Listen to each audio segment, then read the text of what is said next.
Passer à une autre activité qui consiste à réfléchir ensemble sur la condition féminine au niveau professionnel.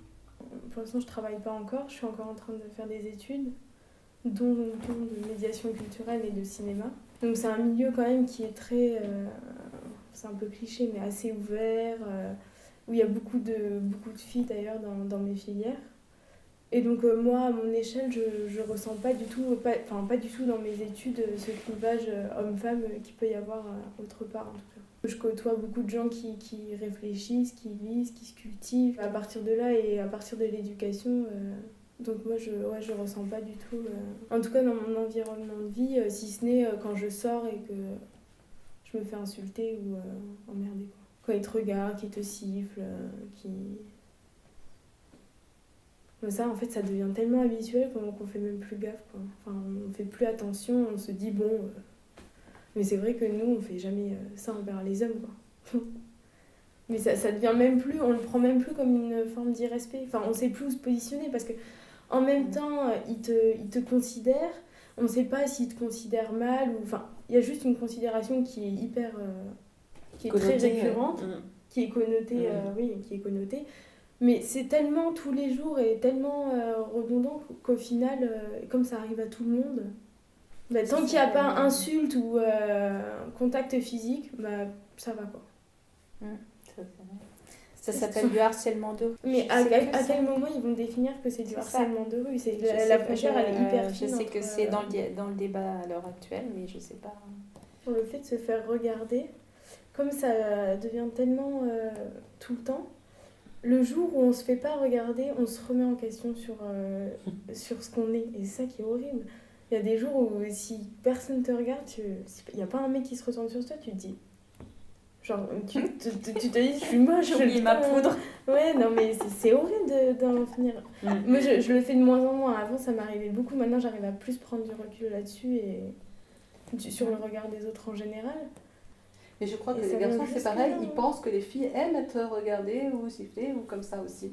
Si on leur explique pas que c'est pas comme ça que ça marche. C'est vrai, exactement.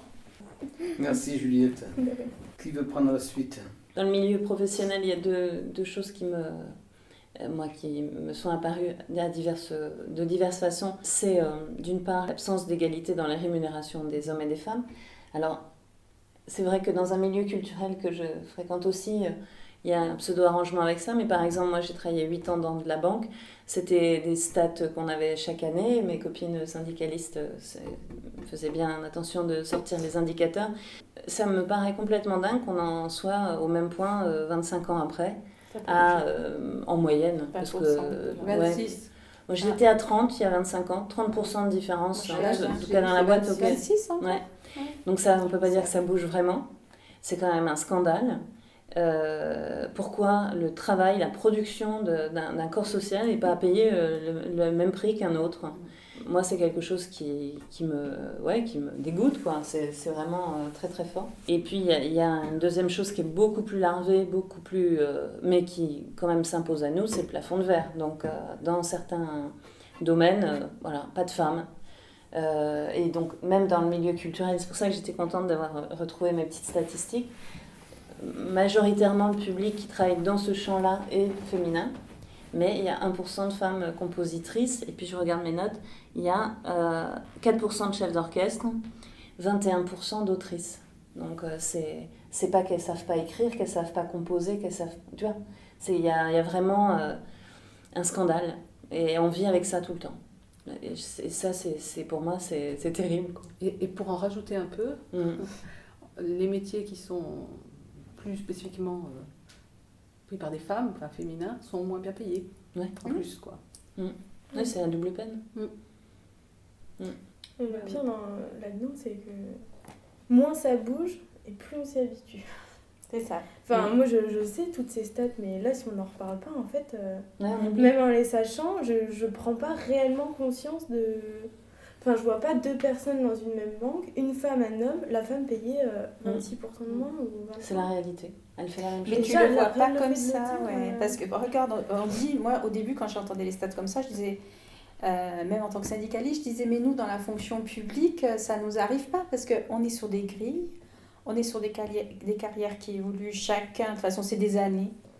Donc, mais si, parce qu'il y a des subtilités. Les femmes qui s'arrêtent pour les enfants, et ben à ce moment-là, on les note moins bien, ou pas du tout, parce qu'elles se sont arrêtées trop longtemps, donc on prend prétexte que la note est bloquée pour pas la faire évoluer dans sa carrière.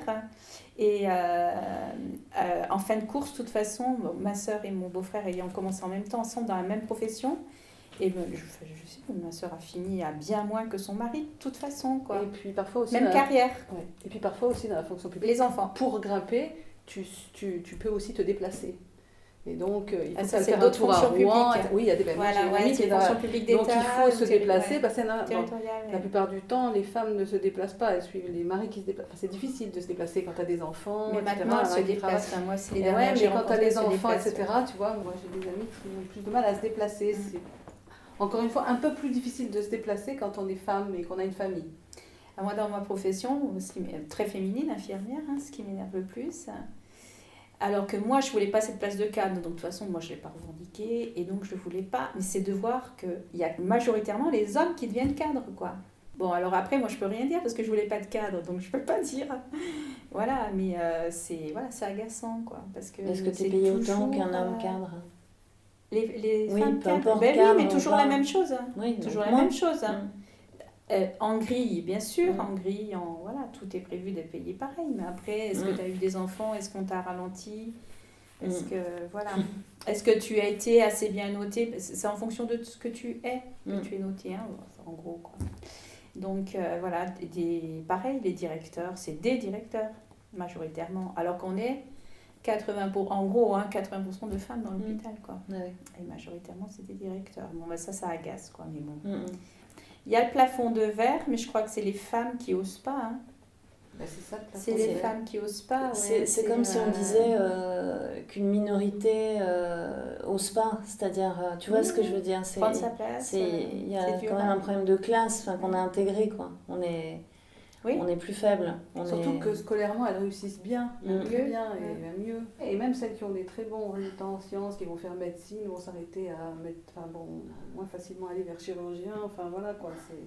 Mais vous ne croyez pas que c'est quand même parce qu'il y a au sommet des hommes que la promotion, c'est des hommes? Parce que on sait qu'il y a des filles qui sont excellentes en mathématiques, et ben les chercheuses en maths dures sont vachement rares, celles qui ont du pouvoir ou des directions opérationnelles dans la recherche, alors que donc il y a bien un moment une masse de gens qui décident, alors c'est peut-être implicite, qu'elles vont pas aller plus loin, qu'on va les cantonner.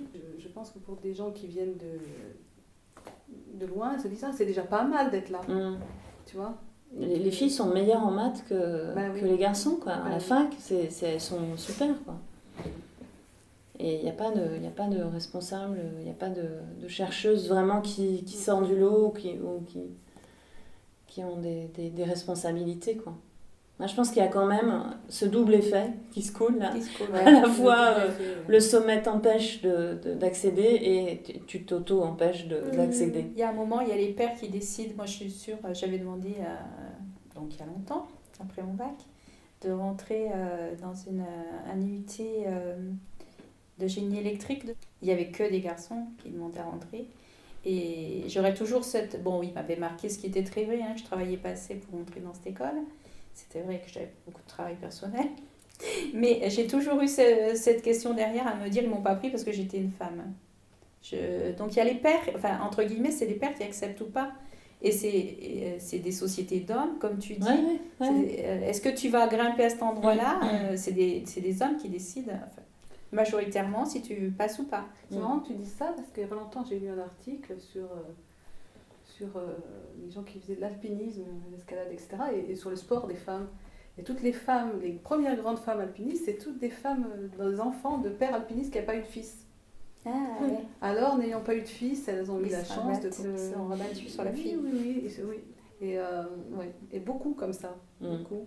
Je voudrais revenir, Anne, sur ce que tu disais à propos des cadres, que personnellement, tu n'avais pas voulu être cadre, et tu avais l'air de dire que c'était pour des raisons syndicales. Peut-être. Raison sociale plutôt. Raison sociale. Voilà. Ouais. Syndicale, oui aussi. Mais... Est-ce qu'il n'y a pas aussi le fait qu'un cadre nécessairement met en œuvre des valeurs viriles et que c'est Je me aussi suis posé la question plusieurs fois. Est-ce que le style de commandement ou le style d'autorité ou le style de responsabilité d'un cadre, clair, est-ce qu'il n'utilise pas pour cela ce qu'on croit être absolument nécessaire et sans alternative, mais qui met en avant le coup de gueule, une attitude, un comportement qu'on appelle la virilité, par exemple. Oui, mais en gros, de toute façon, à l'heure actuelle, c'est les cadres dans la société dans laquelle on est. Donc, voilà, le management, tout ça, l'autoritarisme ou l'autorité, de toute façon, moi, ça ne me va pas. Ça, c'est clair.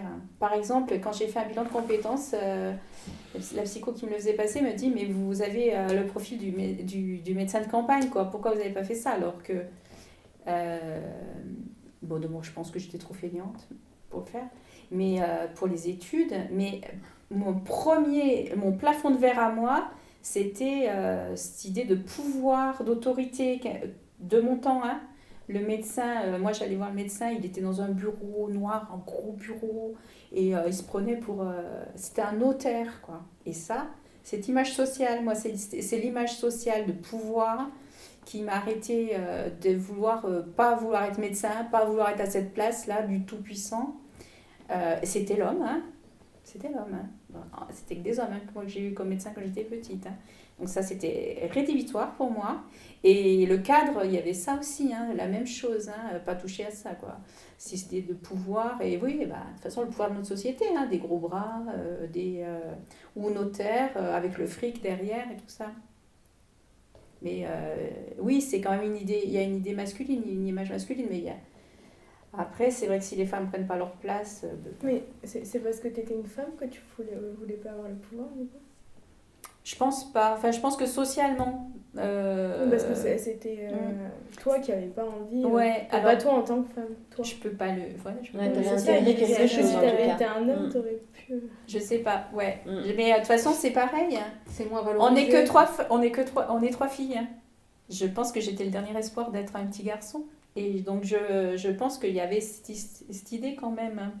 Et j'étais la seule syndicaliste comme mon père, voilà, quelque part.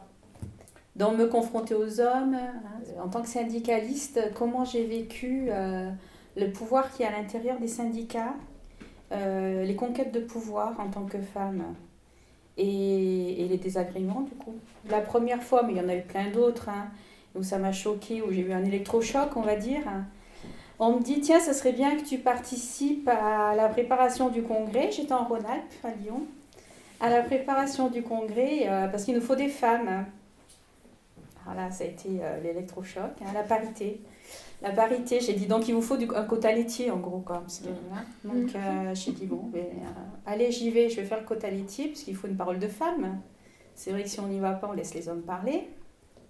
Alors, en tant que femme, comment parler? Parce que donc, c'était la guerre, 2 équipes, la guerre, dans le syndicat ça existe. On était en interprofessionnel, c'est-à-dire qu'on était avec les métallos. Moi, je fais partie des hôpitaux, de la santé, du social.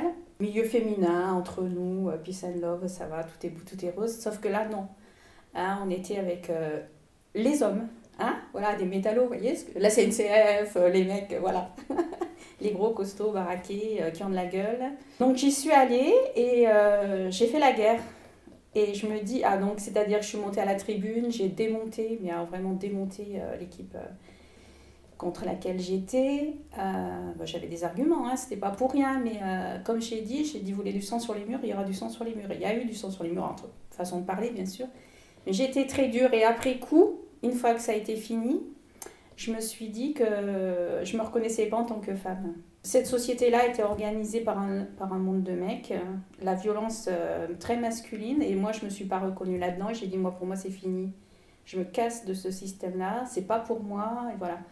Et je me dis que du coup, c'est vrai que en tant que femme, comment rester femme et rester, trouver sa place quoi, dans ces endroits-là, parce qu'on a notre place, malgré tout, mais sans passer par ces notions de violence pour aller prendre un pouvoir en plus ridicule. Enfin, c'est même pas le pouvoir, c'est simplement avoir une place, faire évoluer les choses avec nous, ce qu'on est, nous, en tant que femmes. Quoi. Moi, c'est là où j'en suis à l'heure actuelle. Quoi.